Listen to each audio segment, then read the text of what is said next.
In 1839, the British government went to war to protect its right to sell drugs. Not metaphorically, not through proxies. The Royal Navy sailed warships into Chinese harbors, bombarded coastal forts, and forced a sovereign empire to its knees because China had tried to stop the import of opium. The war cost China the city of Hong Kong and 21 million silver dollars in reparations. Britain won. The drug kept flowing. That fact sits at the center of modern world history, and most people have never been asked to sit with it properly. The plant behind all of this, Papaver somniferum, is not dramatic to look at. It grows about a meter tall. The flower is usually white or pale purple, with petals so thin they look like tissue paper. When the petals fall, they leave behind a round seed pod the size of a large grape. Score that pod with a blade, and a white latex seeps out. It turns brown as it oxidizes. Scrape it off, dry it, and you have raw opium. Ancient farmers in Mesopotamia were doing exactly this around 3400 BCE. They called it hul gil, the joy plant. From that seed pod, across 5,000 years, came an empire's treasury, a colonial economy, a global addiction crisis, and the pharmaceutical architecture that still governs how pain is treated in hospitals today. The poppy did not move through history by accident. People carried it, cultivated it, traded it, suppressed it, weaponized it. Every era that touched it was changed, not by the plant, but by the decision humans made about what the plant was worth. Sumerians passed opium knowledge west to the Egyptians and east into Persia. By 1300 BCE, Egyptian traders were exchanging it across the Mediterranean. Pharaoh Thutmose IV kept it in the royal stores. The Greek physician Hippocrates prescribed opium preparations for pain around 400 BCE, dismissing the more mystical uses but acknowledging the substance worked. Theophrastus, writing in the 3rd century BCE, gave the plant its first systematic botanical description. Arab traders carried it across Central Asia into India and China between the 7th and 9th centuries CE. They called it afyun, from the Greek opium, meaning poppy juice. The word moved with the substance. What the Arabs traded was a medicine, a sleep aid, a painkiller. Chinese imperial records from the Tang dynasty mention it as a foreign curiosity. By the Song dynasty, doctors used it in small amounts for dysentery and respiratory illness. Nobody in the 9th century could have modeled what was coming. They were looking at a medicinal import.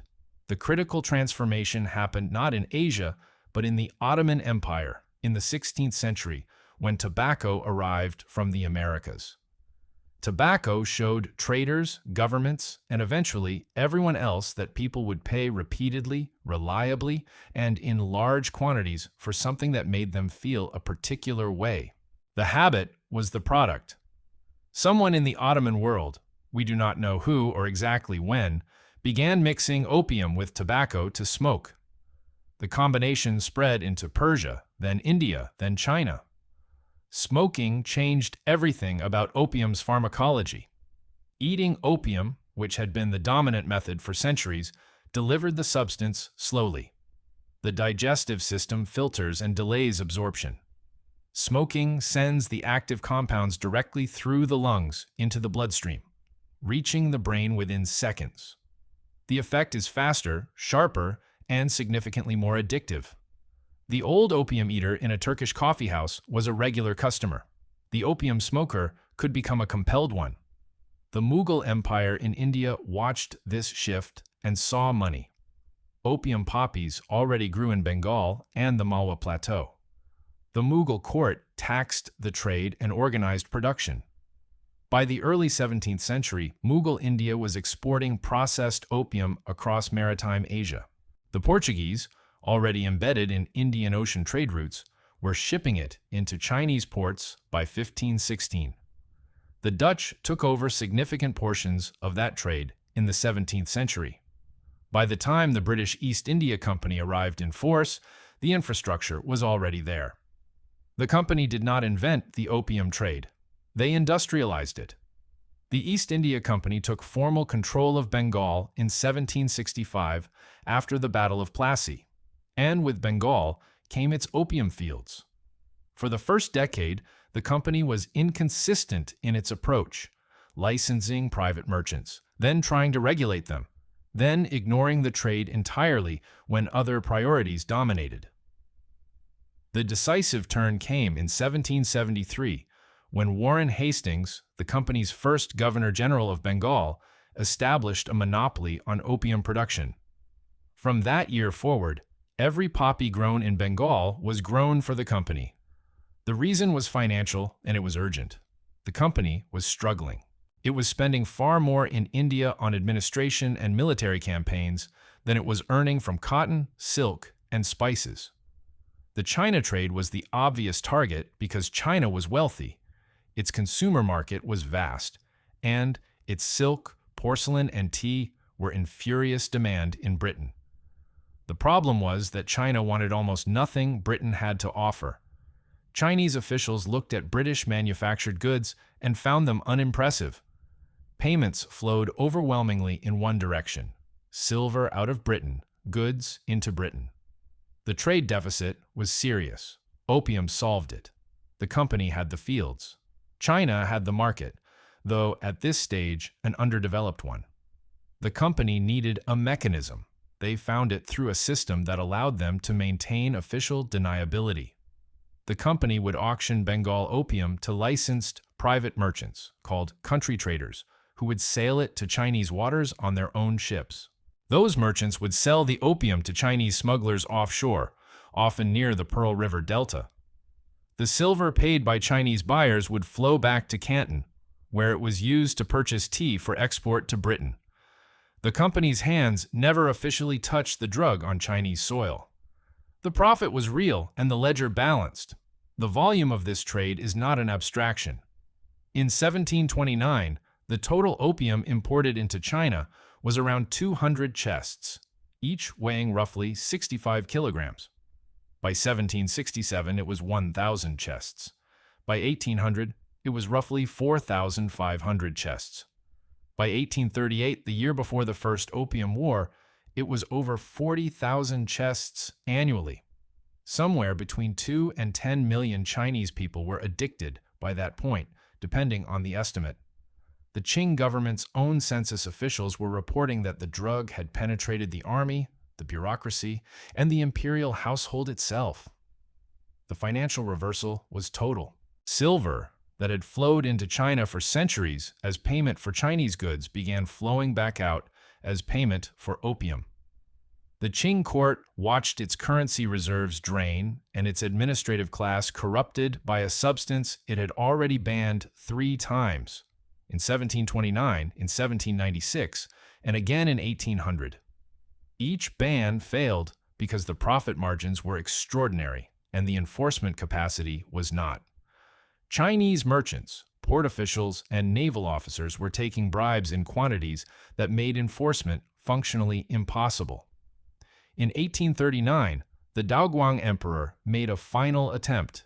He appointed Lin Zexu, a reform-minded official with a reputation for incorruptibility, as Special Imperial Commissioner for Guangdong. Lin arrived in Canton in March 1839. He was not interested in negotiation. He sent a letter to Queen Victoria personally, pointing out the logical contradiction in a nation that banned opium at home while exporting it abroad. The letter, which historians can actually read today, asks with considerable precision why Britain considered opium too dangerous for British subjects, but apparently appropriate for Chinese ones. Victoria never replied. Lin then seized roughly 1,400 tons of opium held by foreign merchants in Canton and destroyed all of it on the beach at Human, dissolving it in lime and salt water over the course of 23 days. He wrote to the emperor to report his success. The British government's response was to send the navy. The argument made in the House of Commons to justify the war was not that Britain had the right to sell drugs. That would have been politically unspeakable. The argument was about property rights, about the treatment of British subjects, about free trade as a universal principle. William Gladstone, then 30 years old, stood in Parliament and called the war unjust and a national disgrace. He lost the vote. The war went ahead. The Qing military, using technology that had not fundamentally changed since the 17th century, was badly outmatched. British steam-powered gunboats could move against the wind, shelling fortifications that had been built assuming sailing ships needed to wait for favorable conditions. Fort after fort fell faster than Chinese commanders expected. The war ended in 1842 with the Treaty of Nanjing. China ceded Hong Kong. China paid 21 million silver dollars. China opened 5 ports to British trade on British terms. The opium trade was not explicitly legalized in this treaty, but the terms made enforcement of any ban impossible. The Second Opium War, fought 1856 to 1860, finished the job. Opium was formally legalized in China under the 1858 Treaty of Tientsin. The Qing Empire spent the next 4 decades attempting to manage a consequence it could not reverse. Domestic opium cultivation expanded rapidly because Chinese-grown opium, taxed by the Qing government, was the only way to keep some of the revenue inside China rather than watching it all flow to British merchants. By the 1880s, China was producing more opium domestically than it imported. The British trade was declining in relative terms, though still large in absolute numbers. The empire had been forced to become a mass producer of the substance used to pacify and tax its own population. The social consequences were not uniform. In some regions, opium use remained a luxury confined to merchants, officials, and the wealthy. In others, particularly along river trade routes and in areas with significant economic disruption, it spread deeply into laboring populations. Coolies working on docks and construction projects used it for pain management and as a stimulant, the way workers in other contexts used alcohol. The addiction rates in these populations were real and severe. Medical accounts from missionary hospitals in the 1870s and 1880s describe withdrawal symptoms being treated with more opium because no other option existed. The infrastructure for treatment did not exist because the commercial infrastructure for addiction was the point. Across the same decades, the substance was reshaping medicine in Europe and North America in ways that had nothing to do with China. In 1804, a 20-year-old German pharmacist's assistant named Friedrich Serturner isolated the primary active compound from raw opium. He called it morphium, later morphine, after Morpheus, the Greek god of dreams. He tested it on himself, on his friends, and on stray dogs, documenting the results with methodical exactness. This was the first time a pure active compound had been extracted from a plant substance, and it represented a genuine transformation in pharmacology. Before Serturner, medicine worked with plant extracts of uncertain concentration. After him, physicians could measure a dose with precision. The hypodermic needle arrived in the early 1850s, developed independently by Alexander Wood in Scotland and Charles Prevost in France within a year of each other. Wood combined the needle with a syringe to inject morphine directly into tissue. He was trying to treat neuralgia.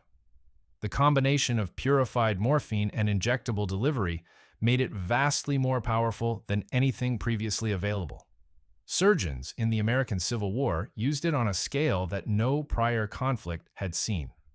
The Union Army issued over 10 million opium pills and significant quantities of morphine tincture between 1861 and 1865. Estimates vary, but medical historians, including David Courtwright, writing in his 2001 study of opiate addiction in America, have traced a significant post-war addiction problem among veterans to wartime medical use. Then came heroin. In 1898, Bayer, the German pharmaceutical company, introduced diacetylmorphine under the brand name heroin. The name was a marketing decision chosen because it sounded heroic and powerful, Bayer marketed it specifically as a non-addictive substitute for morphine. It was advertised in medical journals. It was sold over the counter in the United States until 1914. Pediatric cough syrups containing it were sold to parents for children's respiratory complaints. Bayer's claim that heroin was non-addictive was not based on malice. It was based on an incomplete understanding of addiction combined with commercial pressure and the optimism of the era. The company's researchers noted that patients stopped asking for morphine when given heroin instead, which they interpreted as evidence the new compound was non-addictive. The correct interpretation was that heroin was converting morphine addicts into heroin addicts faster and more completely, because diacetyl morphine crosses the blood-brain barrier more rapidly than morphine itself. The Harrison Narcotics Tax Act of 1914 in the United States began the long regulatory turn that would eventually prohibit non-medical use. The International Opium Convention, first signed at The Hague in 1912 and reinforced after the First World War, began building the international prohibition architecture. By the 1920s, the era of legal over-the-counter opiates was ending in most Western countries. What replaced open commerce was not abstinence. It was a black market. The poppy did not disappear when governments banned it. It moved. Production shifted toward regions where state authority was weak or compromised. Afghanistan, which had grown poppies for centuries on a small scale, began expanding cultivation significantly in the 20th century, particularly during and after the Soviet-Afghan War of 1979 to 1989. The CIA, supporting the Mujahideen against Soviet forces, worked with Pakistani intelligence services that had documented ties to opium traders. Alfred McCoy, a historian at the University of Wisconsin, has spent decades documenting these connections. The argument is not that the CIA intentionally promoted heroin trafficking, but that it deliberately avoided confronting it because the alliance mattered more than the drug policy. By 2000, Afghanistan was producing roughly 70% of the world's illicit opium. After the Taliban banned cultivation that year, production collapsed briefly.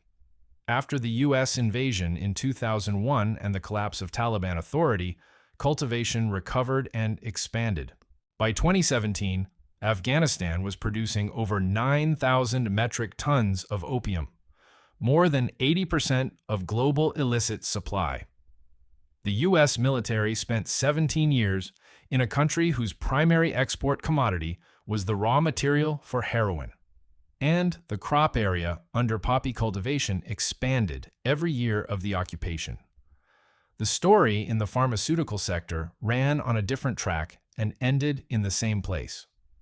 In 1996, Purdue Pharma introduced OxyContin. The drug's active compound, oxycodone, was not new. Purdue's innovation was a slow-release formulation combined with an aggressive marketing campaign targeting primary care physicians. Sales representatives visited doctors with the explicit message that OxyContin's extended-release formula made addiction less likely than with standard opioid prescriptions. This claim, which Purdue's own internal research had not established, became the foundation of a marketing effort that paid bonuses to representatives based on the prescription volumes of individual doctors. Richard Sackler, who was president and then co-chairman of Purdue Pharma, wrote internal memos that were unsealed during litigation, including one from 2001 that compared addicted patients to criminals rather than victims and called for shifting blame onto patients rather than the product. By the time Purdue settled criminal and civil charges with the U.S. Department of Justice in 2020, acknowledging that it had contributed to the opioid crisis, over 500,000 Americans had died from opioid overdoses in the preceding 2 decades. The settlement valued Purdue's liability at roughly $8 billion. The Sackler family retained personal wealth estimated in the billions. The pharmacological mechanism connecting OxyContin to opium paste scraped off a seed pod in Mesopotamia is not metaphorical. Oxycodone acts on the same mu-opioid receptors that morphine acts on. Those receptors exist in the human brain because the brain produces its own opioid compounds, endorphins, for pain regulation. The poppy alkaloids work because they are shaped to fit a system that evolution built for internal use, then exploited for external chemical delivery. Every medical system in the world now uses opioid-derived compounds for acute pain management in some form. Morphine, hydromorphone, fentanyl, tramadol. The treatment of serious pain without this class of drug is not currently possible at scale. The poppy is inside the hospital. It is inside every cancer ward, every surgical recovery room, every palliative care unit. The joy plant, as the Sumerians called it, is also the substance with which modern medicine holds the dying comfortable at the end. The seed pod that someone in ancient Mesopotamia first scored with a blade is still being scored today. In Helmand province in southern Afghanistan, as of 2022, farmers were still growing it by hand on small plots. Many of them knew exactly where most of it was going.